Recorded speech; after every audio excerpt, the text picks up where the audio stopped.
Hi, everybody. Hello. I am Jason P. Frank. I will be your moderator today, and welcome to our slumber party. Welcome. Enter. Come on in. Hi, all my friends. No, literally, like a lot of my friends are here. That's so exciting. I know they like me. They love me. Welcome, guys. True slumber party. It is. When you think of a slumber party, Yes. what comes up to you? What image? I think a lot of people sort of kind of like in a circle, chatting and dozing off into slumber. And yeah. What's the Josie Totah slumber party like? I feel like I have a lot of accidental slumber parties where like we'll be hanging out talking until very late and my friends will fall asleep. I joked earlier that one of my best friends suffers from like a small form of narcolepsy.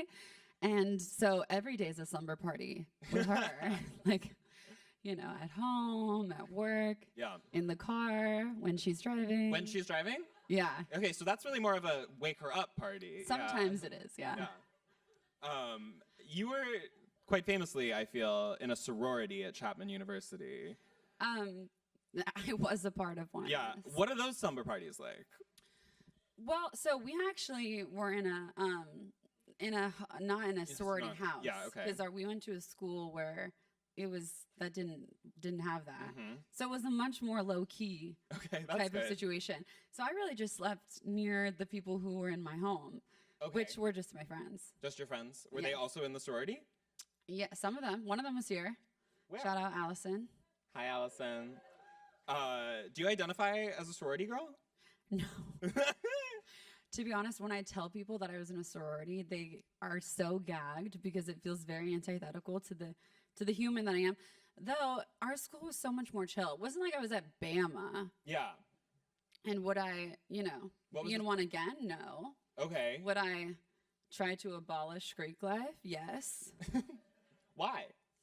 I just feel like Greek life is like genuinely, well, it's sort of like it's a microcosm of every sort of systemic issue that exists on Earth. Like classism, homophobia, racism, brandymevilism. Yeah. It's a lot of that. Some of our greatest issues. They are, in order of least to most important. Yeah, absolutely. Okay, I want to play. I go to gay guy slumber parties. Yeah, same. Which means that there's a lot of YouTube videos shown. Yeah. Can we get the first clip up?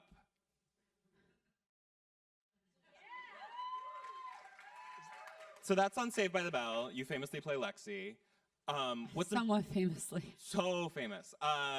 What is most important to me about that is that you get an official clip show, which is... Official clip show? Like, that's from Peacock. Yeah. And these clip shows I find of, let's say it bitchy, characters are played on continuous loop when I'm around. We're talking Lucille Bluth. We're talking Jane Krakowski in 30 Rock. Of course. Do you feel yourself in that lineage?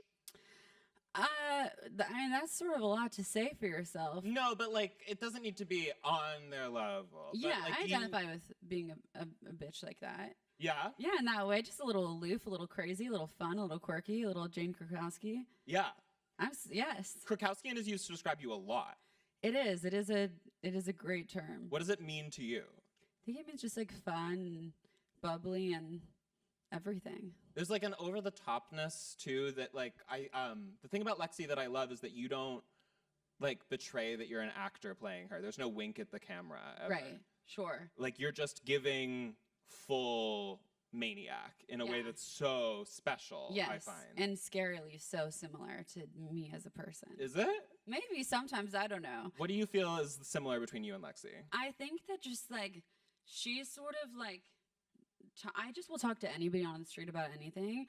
And because I just think we're all in the same simulation and show. I feel like she does that too. I don't have a reality show though.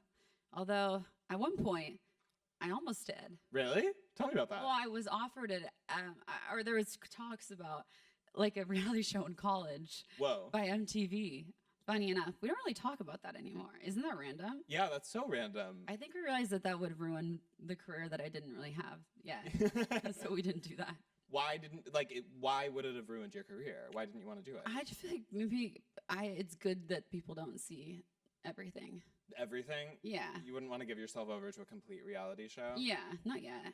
Not yet? Give me a few years. What, in the future you would? I feel like as a retired lady, that would be funny. Yeah, you're fully 70. Me in Vegas, just yeah. In Vegas? Maybe. That's like Hacks. Yeah. Yeah.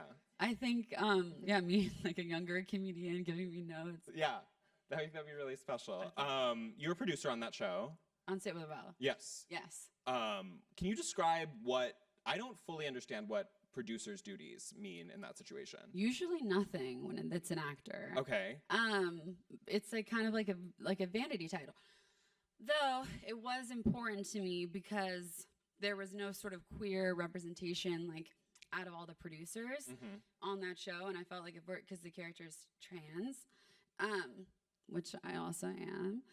Someone throw something at me. And so I just thought that was important. And I actually got to sit in the writer's room. I was in the writer's room every week in season 2, which was super cool. And I weaponized it as a way to educate myself and learn how to make a TV show and all that stuff, which was super cool. And the creator of that show, Tracy, was so awesome about that and was my mentor. What did you learn about making a TV show in that process? Well, especially on Zoom because of COVID. Oh, sure. It was very tiring. And I didn't do much at all. In fact, most of the day I stayed silent and I was exhausted.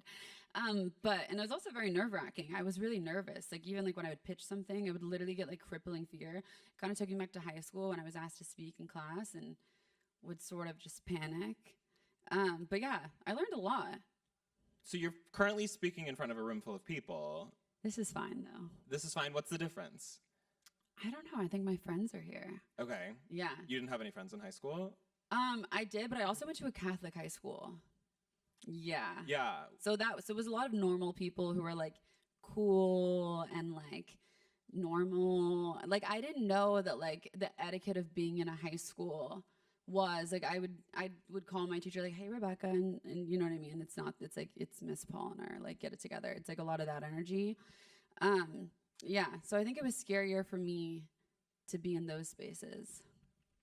When you were doing Saved by the Bell, did you... I was in college. You were in college. Yeah. Did you feel that's a completely different... that is even a parody of a high school experience. Yeah. But it's a different high school experience than you had, right? Different. I did, however, wear a lot of outfits. One time I had this pink head-to-toe suit because I was the captain of my mock trial team, which I was very proud of. Spent a lot of time in the LA Superior Court. And yeah. I don't think I was as liked as Lexi was. Although I think because I was on a kids show, a Disney Channel show, that people respected me, and why am I spread out? No, I think it's great. This is crazy. It's famously a slumber party. This is slumber party. So comfortable. Yeah. And so I was protected. So Disney gives you clout? It gives you enough clout to maybe not be super bullied in school. But then when I went to college too, it was that was the thing for 3 weeks where people were oh my God, I know you from this. And then after 3 weeks, they stopped caring, and I kind of wish that they didn't. I was yeah, you want a little more attention? Maybe you should care about me. Okay, I don't know. You do have a little bit of Lexi in you. Maybe a little bit. Okay, that seems fair. I don't want to be ignored. I did want to know, what other sitcom women would you want at your slumber party? Selena Myers from Veep. Okay. Hands down. I want her to roast me. Yep. I want her to call me out. I think I want her. I want maybe Mary Tyler Moore. Yeah. I feel like she has a lot of wisdom. This isn't really a sitcom, but Miss Swan from Mad TV. Mm-hmm. I feel like she would be really fun to have. We'd probably have to kick her out. Yeah. For being racially insensitive. But while she's there. We would secretly maybe enjoy it. Yeah, that seems fair. Does Selena Meyer, do you think she would register that Miss Swan is racist? I think that she's all about optics, and whatever's working for her in that time, she would be cool with. Are those did you look up to those sitcom women growing up? I did, yeah. My dad and my dad is here also. I just saw my dad and my mom. My dad and I, we would watch SNL every Saturday, and we watch Mad TV together, and Mary Tyler Moore is at one of our shows. And so, yeah, all of those stuff I grew up watching. What did you take from them? I think just, well, in all of their own rights, like Mary Tyler Moore was like one of the first of her kind of being like the star and executive producer of her show, and being a woman that was unmarried on television was revolutionary then. So all of that stuff was so cool, and just breaking boundaries, which they did. Yeah. What would you say, like, do you still watch sitcoms? Are you still a comedy girl? I do. What are you watching right now? Well, there's sort of like different types of like Barry. Okay. Which is like not really, I guess, a sitcom because there's drama that happens. What's something funny? Oh, the show called Catastrophe with this Irish woman. Have you watched that? Yeah, Sharon Hogan. I love Sharon. Yeah. She's so good. She's so good. Okay. Speaking of the British Isles. Yeah. I think we're going to go Buccaneers. All right. Can we play the clip? Let's do it. Lesbian. Don't spoil it. Lesbian. Was that your first time playing? Being a lesbian? Yeah, on screen? Yeah, yeah. on screen. Yeah. It was, yeah. And, you know, that was really important to me. I'm obviously like a queer person, so I'm glad that like they chose someone who is in the community and to do it right, and hopefully we did. But yeah. What did you know the story at all of the Buccaneers before you heard about the project? No, I didn't. It was a book, which I don't pick up much of them, which I did. And it was also a period, sort of like historical thing. And I don't, so no, not at all. I got an email about it. And it said that it was an Apple show that was like if girls were to be in the 1800s, which like seemed very enticing. Also not what it ended up being, but like was a very enticing. What was so enticing about that? The fact that it was like girls meets like 1800s. Okay, yeah. Yeah, I just like loved girls. And I like, yeah. It's not the 1800s didn't appeal to you at first? No, not necessarily the political nature of that time. Yeah. But yeah. But I don't like get excited when I see the 1800s written down somewhere. You're not like a Pride and Prejudice girl? Oh, actually, fun fact. Yeah. Fun nugget. I did book a Pride and Prejudice remake movie last year that never got made. And it was I was you to play in it? Lydia. Oh. Which was strange because I was also like a 20-year-old woman playing a 14-year-old, and the girl that was playing the lead, what's her name? What is she? Oh God. Lizzie. Yeah, she was only like 17. It didn't really make sense, but like, yeah, maybe that's why it didn't get made, or it is getting made without me. I have no idea. But so that was cool. Yeah. Do you like the period piece aspect of that? I do think it's cool, only because I feel like I've never gotten to do much different stuff other than like comedy and stuff. So I think that part was exciting. What was exciting about this particular piece as a drama? Well, it just felt really cool because I feel like a lot of these like period pieces have these like caricatures, and they're like giant set pieces, and the makeup is like very beautiful, and the hair is like very large, and you know, like art. But it also feels like a lot of those shows feel like those characters feel very far away, and almost like it's harder for me to personally relate to them. Mm-hmm. And I feel like our show feels a lot like closer to you because it kind of just like it's a much more toned down in all of those aspects, which I really liked. Yeah, it feels like YA in a lot of ways. Like it feels like it's ready to speak to a youth as opposed to trying to just feel within the trappings of prestige. Yeah. Yeah, I think it's just like honest. Like we don't really wear much makeup. It was like 10 minutes of makeup a day, which I fought with them about because could have done for a little bit more. But you know what? I honestly think they were right and it worked out well. But I think it's hard, especially from Saved by the Bell, going from being in like Oscar glam 2 hours a day to going in there and them just massaging you and being like, you're done. A little bit of oil. Although famously, I actually got like a massage every morning, and the girls were very jealous about that. Why did you get a massage every morning? I don't know. I just think she loved me. Who? The massage woman? The massage? The makeup Zeus? artist, Alicia Bose in the show, and Amy Waterhouse they'd always be a little bit jealous of that.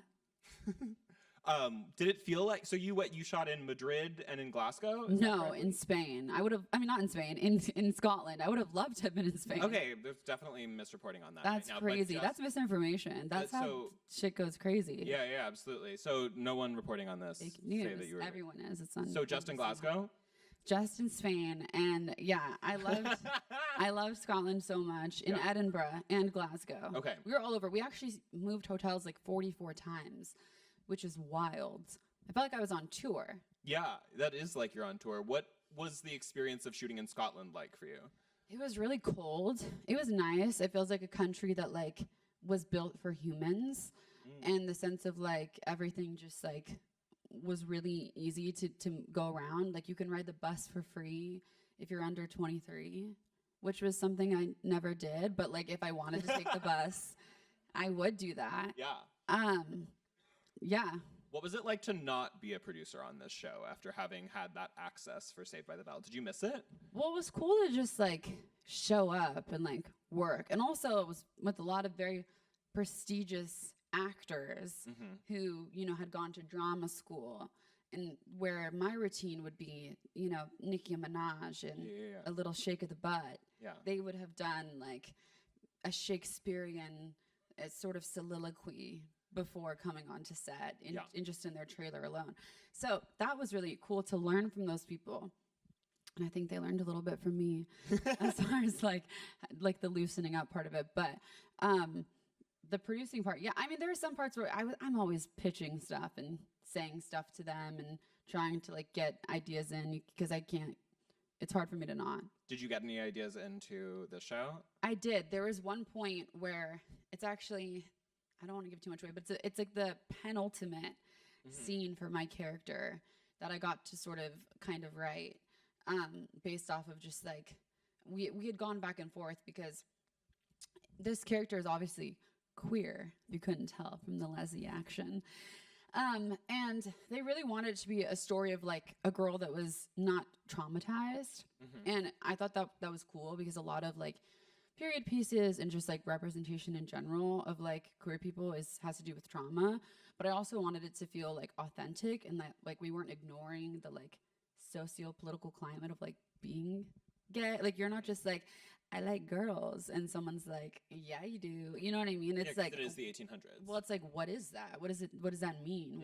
What language do they have? And so that was important to me to like work with them. And we went back and forth on that scene like a lot, and they were so lovely. Like the writers of that show were so kind about like working with me and incorporating like my ideas into it.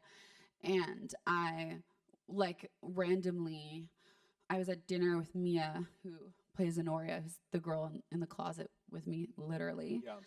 I didn't realize the irony of that. Quite literally in the closet. Yeah. Wow, they're so smart. And I was sort of just kind of went on a roll, and then kind of opened up my computer and like started writing like what the scene would be. And I called the creator and I was like, please tell me to go bleep myself if this is like totally inappropriate. But I was just journaling, and like I have a few ideas for the scene. And she was like, okay, like what were you journaling about? Like tell me. And I was like, okay, so what if she says this, and then stage direction is this, and then the parenthetical is this, and then maybe she, and she's like, bitch, do you have this written down? Do you want to just send it to me? And I was like, yes. So like 90% of what I sent to her ended up being what we got to shoot, which was so cool. And what was like specifically important to you about your version of it? I think just like paying like respect to the time. I think the original version was very cool, but I also think like this one was a little bit more like, huh? Yeah. What? People they were acknowledging that they didn't have the words for queerness at the time. Yeah. I mean, it was great both ways, but I thought that was cool to do. And yeah. Well, it's a balancing act on this show, right? Where it feels, I mean, there's a Taylor Swift song in the first episode. It feels there's like Muna. There's Lana Del Rey. Yeah, it feels like a program where they are acknowledging that it's being made in 2023 constantly. Yeah. But it is set in the 1800s. They want you to remember that. And how did you feel about that balancing act, like as a performer? I think it was it's tricky because, you know, you're telling multiple things at once. But I think we just tried to be as clear with each other as far as like the cast goes of what we wanted to do. And we watched a lot of movies together before, whether it was like Little Women or Marie Antoinette, and like all of these like different period pieces that kind of had like modernized elements to them, and to see what we wanted from each of them. I think at the beginning, like when we were doing rehearsals, like we didn't know we didn't really have like a coach like tell us how to talk, because I think they wanted us to be modern. So like we didn't realize until like we kind of read each other lines at dinner that like one of us was like, and why are you doing that here? And meanwhile I was like, and can you pass me that? And it was like, maybe we should get on the same page of how we talk. And I think we kind of mostly are. Yeah, we think we all are. Yeah, absolutely. What was the process like? Like, how did you negotiate that then amongst yourselves? We all were very much like very clear on the fact that we wanted it to be good, and not like that we were like playing characters, and to make them feel real, but to also not make them feel like they're like TikTokers in 2023. Yeah. Did you work, so there was no coach for that specifically? No, the people that had coaches were like, so there was only 3 American people actually on the show. It was me, Imogen Waterhouse, or I guess 4. Christine Frost. Oh, Amy Waterhouse is British. Oh my God, I just spread fake news again. She just feels American. Me, Alicia Bowe, and Christine Froseth were the only Americans. And there are like multiple Americans on this show. Yes. So the 2 of the other girls are not American in real life, but they play American in the show. So they had dialect coaches. But as far as the actual Americans, I think they just let us rock. When you watch that scene, can you see the work that you did behind the scenes, or are you able to just let it like wash over you? It's hard sometimes. I feel like when it's comedy, I'm like, she's funny. But like when it's serious, I'm like, Jesus Christ. Like this is so uncomfortable. Like I don't like being taken seriously. I mean, I remember there was a scene on Saved by the Bell where I had to say, how are you? And we barely made the day. Yeah, we ran out of time. What was so hard about how are you? It was just too honest. I don't know.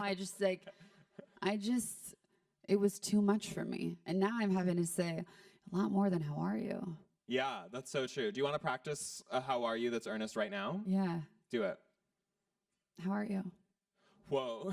Did that hit? I can see that the training has really, on Buccaneers, it's happened. Really changed. I do want to know, with some of your iconic characters, what they would be like at a slumber party. Let's start with Mabel from the Buccaneers. Oh, well,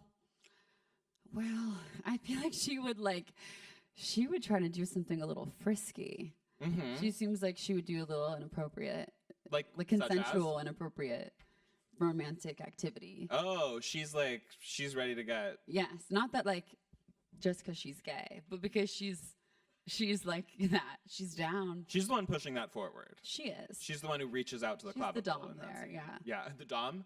She is. Yeah, that's good. But then, yeah. Sorry. What is Lexi like at a slumber party? You're like, what? Okay.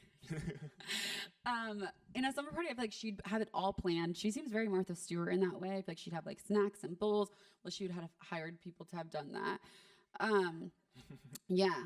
I think that's how she would do it. It'd be very, very put together. So she's hosting, or is she taking over at someone else's house? She's hosting. Okay. Yeah. Would they get along? No, I feel like Lexi would bully Mabel. Would Mabel stand for that? I don't know. I think Mabel would just like kind of kick and run. Yeah. Did it feel like a slumber party when you were shooting Buccaneers? Like, was there a sense of community there? Because you're a large group of young girls all around the same age. Yeah, honestly, it did feel like that. I mean, like, we spent so much time together because we were together for 7 months. So there was a lot of like that. Honestly, not really sleepovers as much because we lived in the same building. So like our apartments were 10 feet away from each other. Mm-hmm. But we were always together, which was fun. Does it help you film the show to have that kind of community there? Definitely. Yeah. I mean, you become so close to these people after being there for so long. And that was fun. And on Saved by the Bell, my best friend, who's here, Alicia, lived with me when we were filming Saved by the Bell. So that was a slumber party every single day, which is fun too. Yeah, it feels like you've been... we're doing a lot of promoting for sleeping with your friends in the same house, like doing a lot of slumber party.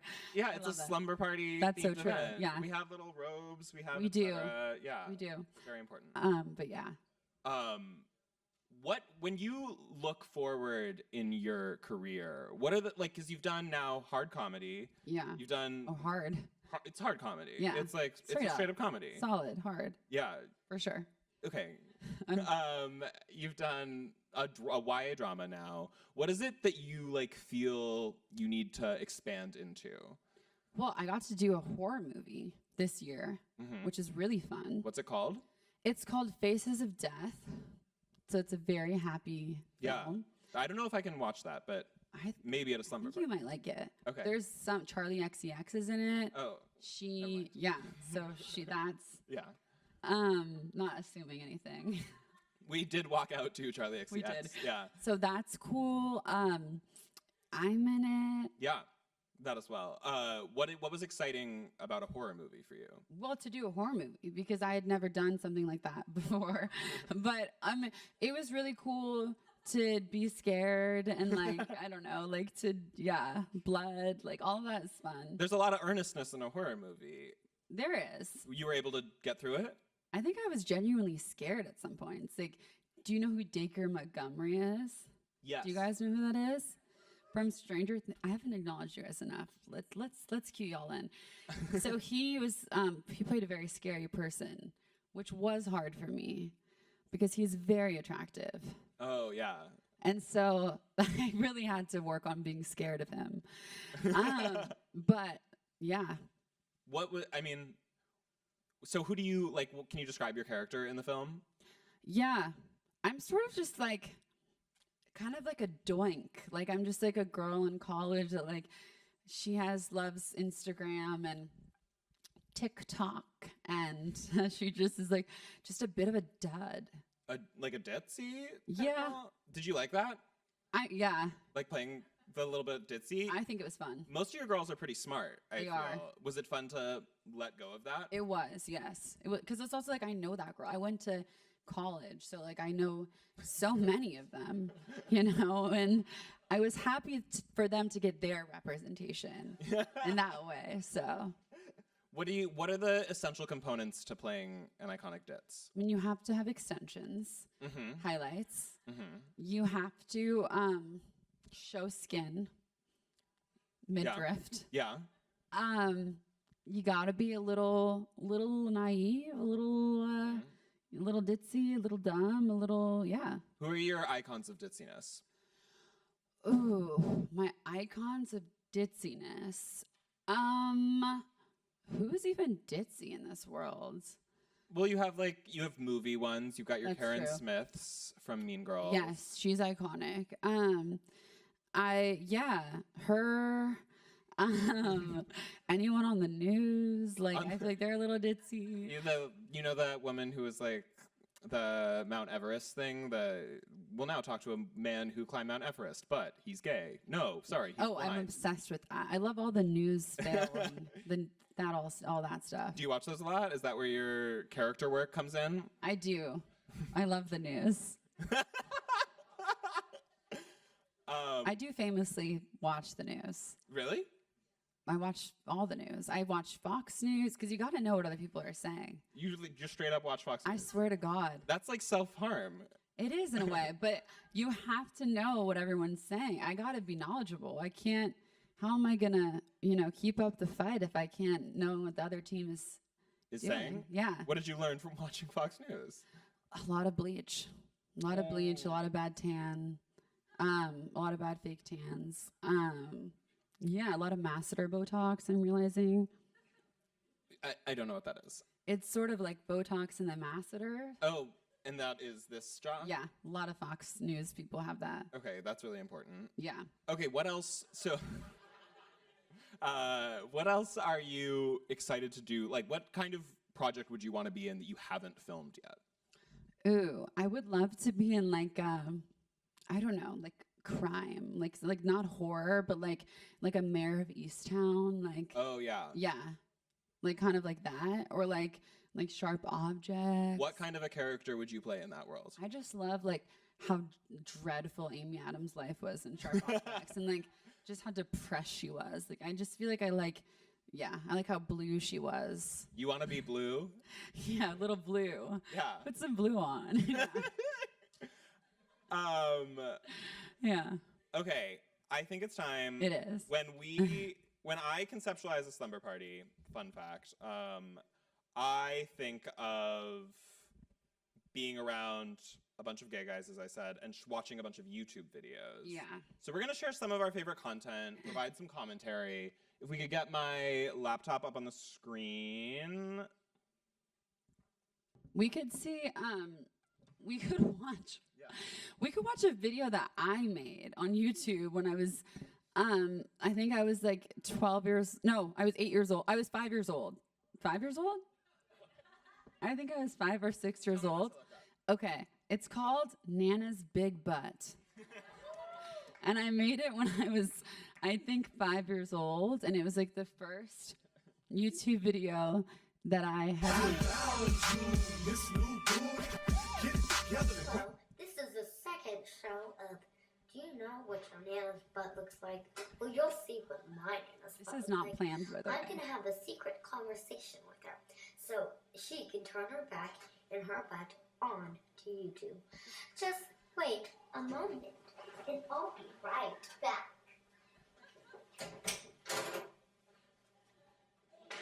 And here she is. Wow. You want Nana to drive? Hey, That might be I'm good. going to talk to you right here. Okay. And, how is it? So bad. What's your favorite color? Oh, I think my favorite color is purple. Oh, Nana, can you bend over and get that book for me? Certainly I could. This is the world history. It's Can you very put it down? interesting. Can you put it down? Yes, I can. So, Nana, that's all I need you today. Oh. And can you just turn around and look at me? And then Certainly. pretend like you're riding a ski, like this. Riding a ski. And ride out. And ride out. I know.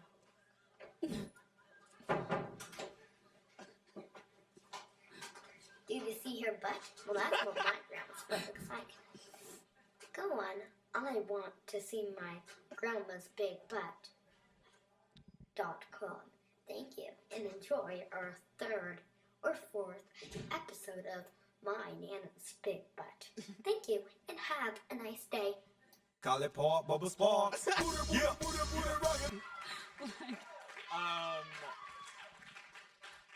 I have Insanity. deeply so many questions. Please. Okay, I starting wasn't process. expecting to do a 90-second streetwire for this video. Yeah. Let's do it. Starting process. When did you get the idea for this video? I think I was literally 6 years old. I have no memory of this. Yeah. Genuinely. I How- don't know. How did you know this still existed? Do you watch it? Often. Great. My friends and I quote it. What are your favorite quotes? We love the ski out part, Yeah. namely because that's not how you ride a ski. Yeah. That's not how you ski. I don't know if you ride a ski. That's I not think you how- ski. Yeah, that's not how you ski. Yeah. Also interesting how like she was so down to talk about history. yeah. Like as if I called her in to be educated. The music choice. Yeah. Cultured. That's really special. Yeah, that was cool. Yeah. Were you often like making video? Was this a All the one-time time. thing? No, I was a filmmaker as a kid.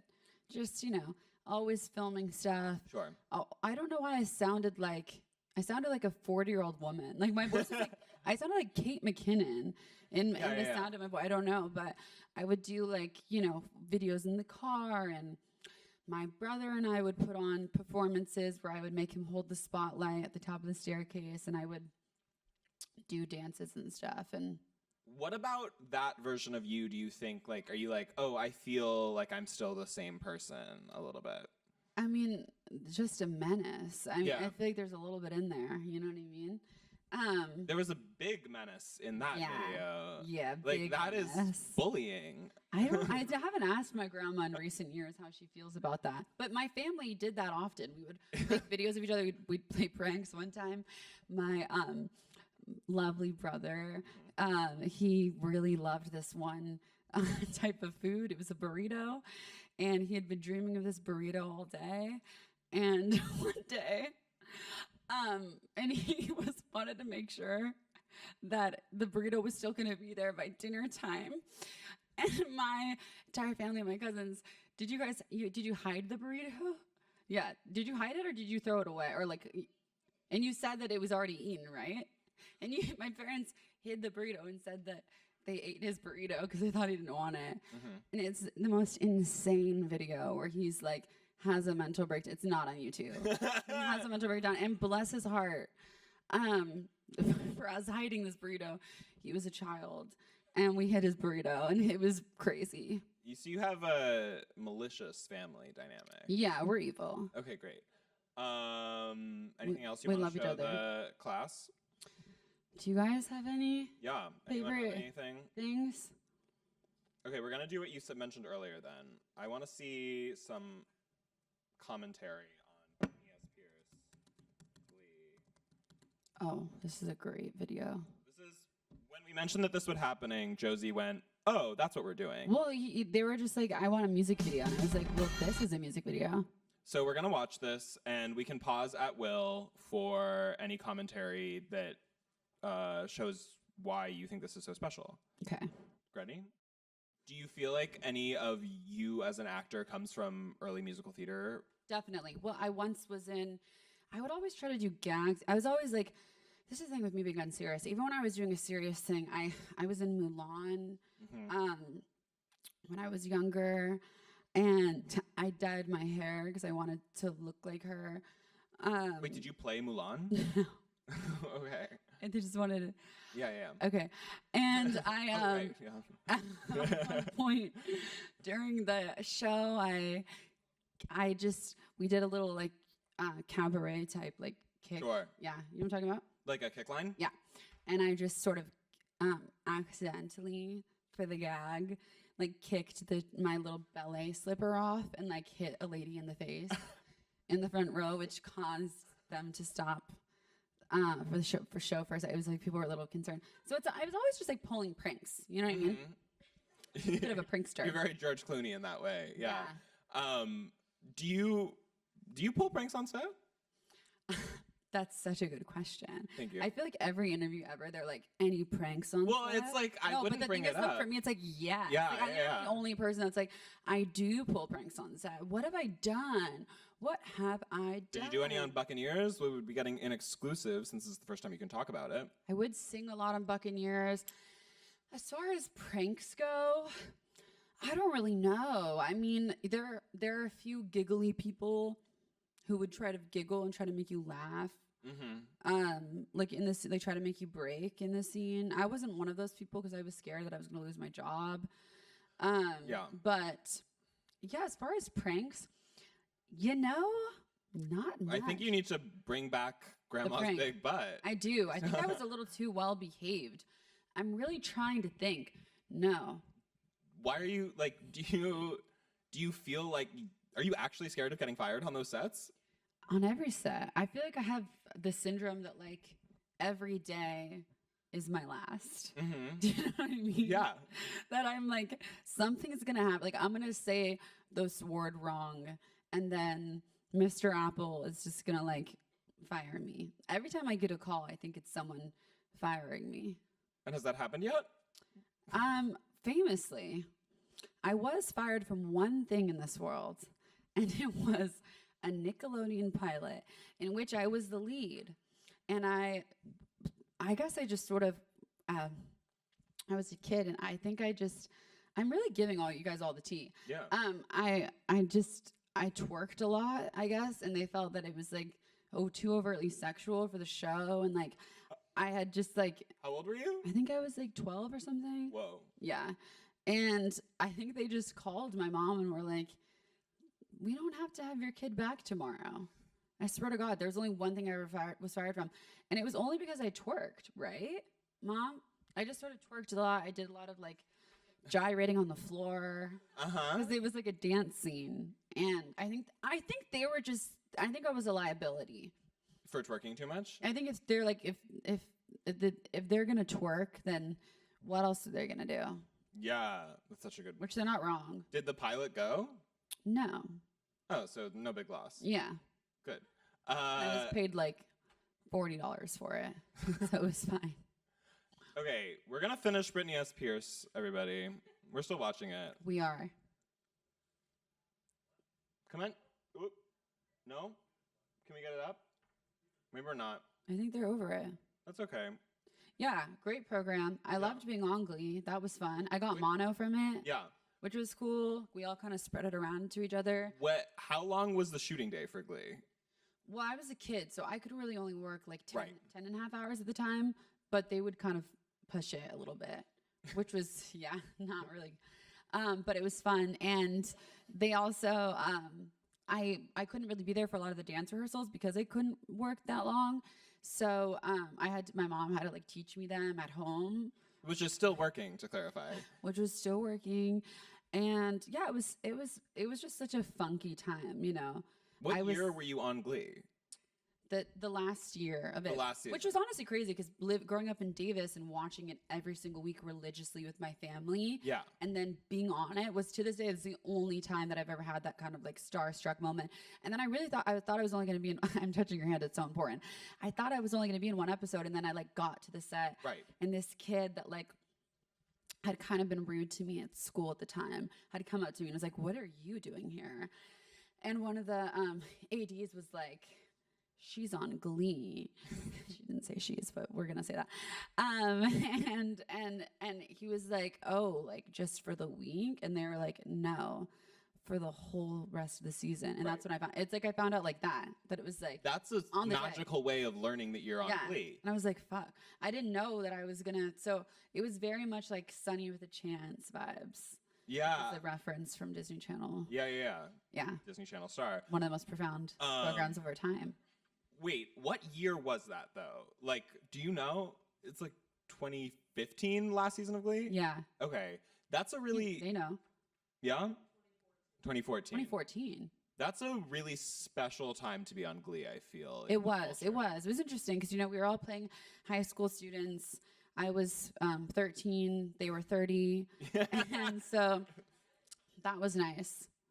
Can you describe what it felt like to be walking onto a set and like entering it when Glee was perhaps not like you had been a cultural force? Yeah, but people was no longer a cultural force. Yeah, if we can admit, we can admit that it was sort of going down a very steep hill by the time that I entered the doors. It was still crazy though, seeing the sets and stuff, but it is funny because people are like, Glee's my favorite show, but no one really watched the last season. So they don't really remember me from it, which honestly is kind of nice because that almost may endanger me more to an extent. Mm-hmm. But Glee was iconic. Glee concert was like one of the first concerts I ever went to. Leah Michelle sang Don't Rain on My Parade, which is very interesting and then in the middle of it, when it was like, hey, Mr. Onstein, here I am. She said, hello, Sacramento. And like, it was very much like us in Sacramento. We felt very seen and it was very special. And that's really special. So special. Did you like, do you have any like real like classic Glee memories from that time? Like what would be like when we think Glee, we have an image of the certain behind the scenes set. Sure. Do you have any memories of it being like that? I had so much fun on it. And like, also I was a kid, so I feel like I wasn't really like cued into everything. Darren Criss, my uncle like taught Darren Criss in high school, which is so random. So he was always so lovely to me. And like there was also other newcomers that season. Right. So we kind of just banded together, to be honest. And I ate a lot of Chipotle, so that was fun. And was that with just craft services? Was Chipotle all the time? No, we got to pick a restaurant every single day. It was very bougie. That's very bougie. Yeah. Okay, we have a little bit of time. We're gonna do some audience questions. If you have a question, please raise your hand. I will come to you with a microphone. So, any questions? All my friends. You guys, come on, ask questions. Hi. Yeah, great. Thank you. So you mentioned you did a little bit producer work with Saved by the Bell, as well as the Buccaneers. Do you plan on like pursuing that more in the future? and like how so? Thank you for that question. Definitely. I feel like, yeah, I definitely want to do that. I find all that stuff to be very cool. And I think I definitely want to always like act, but I think like getting to be more involved in that sense is very cool. And yeah, I'd love to do that. What do you said it was like a vanity title to begin with. What do you want from future producing jobs? Well, it wasn't really a vanity title for me. Yeah, you did a lot. But I mean, just in general, when like an actor is like, "Oh, I am a producer on it," a lot of the time it is that. Which I think maybe they assumed that I would be that, and then I showed up sort of like very bright-eyed and bushy, like my first day, like let me in every room. I want to ask all these questions and stuff. So to hopefully, yeah, do that more and to be more part of it too, which is cool. What is it that you think, like, what is your goal as a producer if you were to join a project? Like, I love writing. I've been writing since I was a kid. Like I sold a show when I was like 14 to NBC, which was crazy. And like I've done it a few times now, which has been wild. What was the show? It was a show about my aunt and I just being best friends. Wow. And yeah, so like I've done that like a few times now, which has been really cool, and haven't yet to get something like actually made, but it's been cool to like do writing as a job and get paid for it and then pay my bills with them. Would you want to be like an executive producer on a show?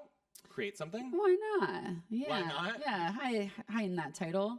Yeah, love that. Do you have any other questions in the back? Great. I have more questions about the Glee Chipotle order. Oh, please.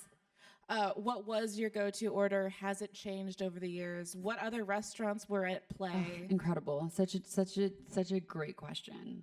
Profound, actually. I'm vegetarian, and this was before Chipotle had vegan meat. This was before Chipotle had the E. coli moment, where I famously didn't eat at Chipotle for an entire year. That's really sad. Because of it. Rice, lettuce, guacamole, corn, pretty much it. Pinto beans. Yeah, also Astro Burger was another one. I don't think like all of us were eating that caliber of food. I'm sure like the actual famous people had nicer food, but I thought I was thriving in Chipotle. Did you like worry about your voice with what you were eating? That's a very vocal show. No, I mean like that we were auto-tuned. Very sure. Yeah, I could have walked in there and been like, and they would have made me sound like Michael Bublé. So there was, yeah. What was your favorite song you sang on Glee? Well, I have a solo song, "Lose My Breath." Yeah. Which we love, which we all love. It was fun. We did Chandelier, and I did a Maddie Ziegler dance moment in that thing. Yeah. Have you not seen that? I haven't. Not today. I have not watched the last season. Not for today. I'm so sorry. You need to. That is bad, and I should have done my research. You're so fine, but just for your own mental health, I think you should watch the Chandelier. I think it's. Do we want to end on that? Can we watch it, or do you not want to do that right now? Sure. You good with that? Yeah, I am. It's Crazy Town, USA. All right, everybody. Thank you so much for coming. Thank you.